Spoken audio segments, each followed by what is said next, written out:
Cinema എല്ലാവരും കാണുന്നു. എന്റെ കഷ്ടപ്പാടാണ് ഈ സിനിമ. ഞാൻ പട്ടിണി നോക്കുന്നുണ്ട്, നല്ല വിശപ്പുണ്ട്, ഒന്നും നോക്കിയില്ല. ഷട്ടക്കൂടി മാറ്റി ബസ് സ്റ്റാൻഡ് മൊത്തം തെണ്ടി, അങ്ങനെ തെണ്ടിക്കിട്ടേ 249 രൂപ.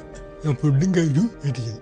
പരിഹസിച്ചവരുണ്ട്, ഇവനെ ഇങ്ങനെ സംസാരിക്കാൻ പോലും കഴിവില്ലാത്തവൻ എങ്ങനെ ഇത്രയാവും എന്നൊക്കെ പറഞ്ഞ് ചോദിച്ചവരുണ്ട്. മോനെ എല്ലാ അനുഗ്രഹവും എൻ്റെ ഞാൻ തരുക, നന്നായി വരണം മോനെ. എൻ്റെ മോൻ സംവിധാനം ചെയ്ത ഒരു സിനിമയാണിത്. ഒരുപാട് കുറവുകൾ എൻ്റെ മോനുണ്ട്, അതെല്ലാം മനസ്സിലാക്കി എല്ലാവരും സപ്പോർട്ട് ചെയ്യുക. ഇദ്ദേഹത്തിന് ചില കുറവുകളുണ്ടെന്നും ചില അംഗവൈകല്യ ബുദ്ധിമുട്ടുകളുണ്ടെന്ന് അദ്ദേഹത്തിന്റെ അമ്മ തന്നെ പറയുന്നുണ്ട്.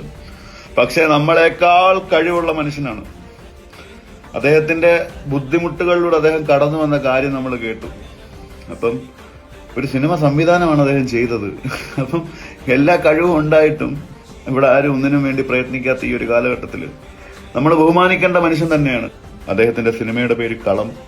എല്ലാവരും പോയി ആ സിനിമ കാണുക. മാക്സിമം ആ സിനിമ എല്ലാവരിലേക്കും എത്തട്ടെ. അദ്ദേഹം ഇനി ഒരുപാട് സിനിമകൾ ചെയ്യട്ടെ, ഒരുപാട് മനുഷ്യന്മാരെ പരിചയപ്പെടട്ടെ.